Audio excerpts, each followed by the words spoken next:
दोस्तों, अगर प्रधानमंत्री नरेंद्र मोदी की मनमानी होती तो शायद वो आज ही देश की कई बड़ी संपत्तियों को अडानी ग्रुप के नाम कर देते। लेकिन ऐसा करना इतना आसान भी नहीं है। अगर ऐसा हुआ तो सुप्रीम कोर्ट तुरंत हस्तक्षेप कर सकता है। शायद मोदी जी ने कभी इस पहलू पर गहराई से नहीं सोचा होगा। असल में देश की संपत्ति पर सिर्फ सरकार का हक नहीं बल्कि जनता का भी हक है। हम सब नागरिकों को ये अधिकार प्राप्त है कि देश की संपत्ति हमारे लिए सुरक्षित रहे। ये हमारे लिए गर्व की बात है कि हम इस देश के हिस्सेदार हैं। लेकिन सवाल ये है कि ऐसा कैसे हो रहा है कि बड़े बड़े उद्योगपति और कंपनियां कौड़ियों के दाम पर अपने व्यापार और संपत्ति अडानी ग्रुप को बेच रहे हैं। लगता है प्रधानमंत्री की तरफ से अडानी पर इतनी मेहरबानी है कि बड़े व्यावसायिक सौदे इस तरह एक तरफा तरीके से हो रहे हैं। सच यही है कि देश की संपत्ति केवल एक या दो लोगों के हाथ में नहीं हो सकती। जनता का हक हमेशा सर्वोपरि होना चाहिए। दोस्तों, मोदी सरकार अडानी के प्रति इतनी मेहरबान है कि किसी भी पत्रकार या मीडिया हाउस के लिए अडानी के खिलाफ खबर करना लगभग असंभव हो गया है। अगर कोई ऐसा करने की कोशिश करता है तो एफआईआर दर्ज होने का खतरा हमेशा रहता है। लेकिन अब ऐसे हिम्मती लोग भी सामने आ रहे हैं जो डर के आगे नहीं झुकते हैं और सच बोलने की हिम्मत रखते हैं। अब दोस्तों, यहाँ देखिए कि प्रधानमंत्री नरेंद्र मोदी पर सीधे तौर पर सुप्रीम कोर्ट ने कार्रवाई की है। देश की बेशकीमती जमीनों को लगातार अडानी को सौंपे जाने की खबरें सामने आने लगी थी। लेकिन सुप्रीम कोर्ट के हस्तक्षेप के बाद पूरे मामले में सरकार की नींव हिल गई है। अब पूरा देश समझ गया है कि मोदी सरकार कितनी मेहरबान है गौतम अडानी पर। खबरें ये भी आ रही है कि उन कंपनियों की वैल्यू जो पहले 62 करोड़ थी, उन्हें मोदी सरकार ने सिर्फ 16,000 करोड़ में अडानी ग्रुप को सौंप दिया। इसका मतलब साफ है, देश को लगभग 46,000 करोड़ का नुकसान हुआ।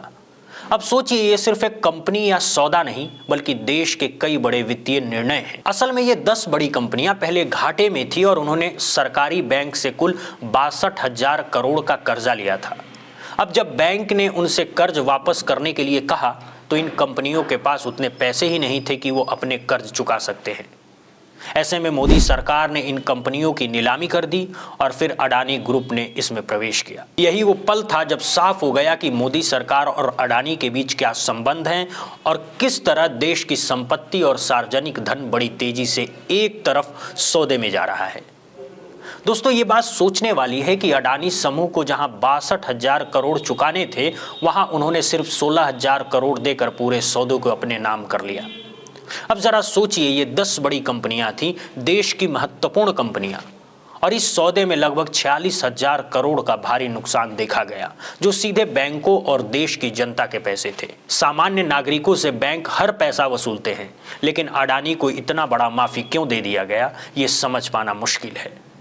कांग्रेस और कई विपक्षी नेताओं ने भी इस पर गंभीर सवाल उठाए हैं। वरिष्ठ पत्रकार राजू पारोलकर ने सोशल मीडिया पर आरोप लगाया कि अडानी समूह ने कुल 62,000 करोड़ मूल्य वाली 10 कंपनियों को सिर्फ 16,000 करोड़ में खरीद लिया, यानी लगभग 46,000 करोड़ का भारी छूट दिया गया। इस सौदे में आरोप लगाया जा रहा है कि प्रधानमंत्री नरेंद्र मोदी ने अडानी से केवल 16,000 करोड़ ही लिए, जबकि असल में अडानी को 62,000 करोड़ का ऋण चुकाना था। अब सोचिए, 62,000 करोड़ की कंपनियां केवल 16,000 करोड़ में अडानी के हाथ चली गई। सोशल मीडिया और विपक्षी दल इस डील को बड़ा घोटाला बता रहे हैं। दावा किया जा रहा है कि सरकारी बैंकों को 62,000 करोड़ वापस मिलने थे, लेकिन असल में केवल 16,000 करोड़ ही वसूले गए। मतलब साफ है, 46,000 करोड़ सीधे अडानी को माफ कर दिया गया। जरा सोचिए, ये कोई छोटी मोटी रकम नहीं है। आम बैंक ग्राहकों से हर पैसा वसूला जाता है, लेकिन अडानी साहब के मामले में इतनी बड़ी रकम बिना किसी कार्रवाई के माफ कर दी गई। यही वजह है कि ये सौदा पूरे देश में चर्चा का विषय बन गया है।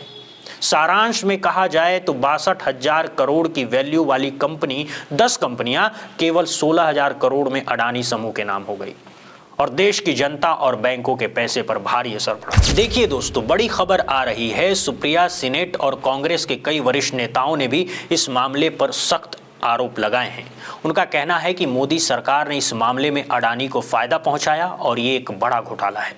कांग्रेस नेताओं ने साफ तौर पर कहा है कि अडानी को देश की कई महत्वपूर्ण संपत्तियां गिफ्ट कर दी जा रही है, लेकिन अब मामला सीधे सुप्रीम कोर्ट तक पहुंच गया है और कोर्ट ने इस पर सख्त एक्शन लिया है। खबर यह है कि सुप्रीम कोर्ट ने SEZ के लिए अडानी पोर्ट्स को अलॉट की गई 108 हेक्टेयर गोचर जमीन की रिकवरी का आदेश रद्द कर दिया है।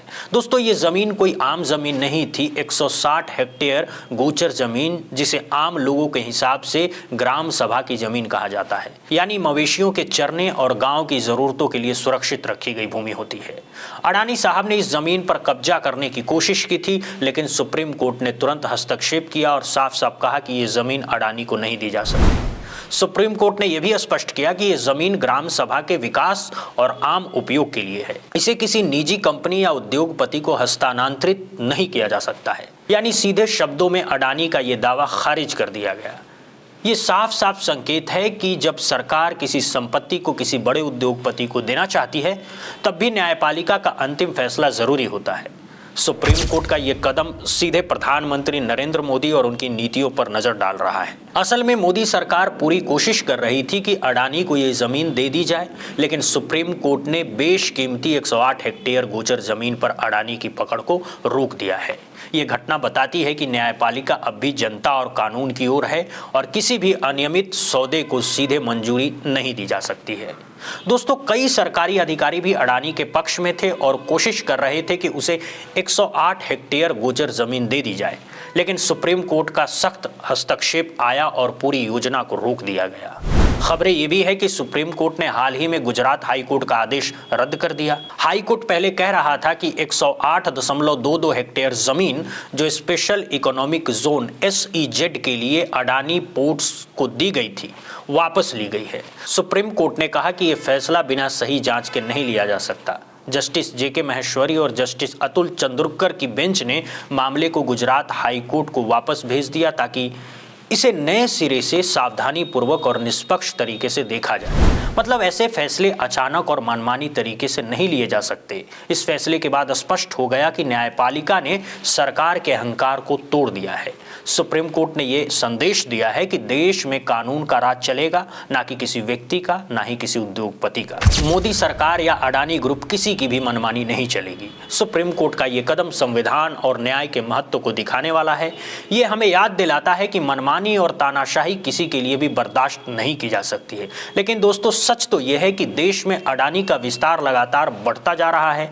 हर 500 किलोमीटर पर बंदरगाह, एयरपोर्ट, रेलवे, पावर प्लांट, परिवहन और अन्य बुनियादी ढांचों में अडानी की हिस्सेदारी है।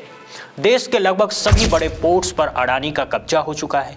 विदेश में आने वाली जहाजें, एयरपोर्ट्स के ऑपरेशन, रेलवे प्रोजेक्ट्स, लगभग हर सेक्टर में अडानी का दबदबा है। मोदी सरकार लगातार अडानी को हिस्सेदारी देती रही है और कब्जा बढ़ाती रही है। यही वजह है कि आज अडानी के पास हर क्षेत्र में मजबूत पकड़ है। दोस्तों, इस रिपोर्ट को देखने के बाद आपके मन में जो भी सवाल या प्रतिक्रियाएं हैं, उन्हें नीचे कमेंट में ज़रूर बताइए। वीडियो को लाइक और शेयर करें और अगर आप हमारे चैनल पर नए हैं तो सब्सक्राइब करके सपोर्ट करें। बहुत बहुत धन्यवाद, बहुत बहुत शुक्रिया।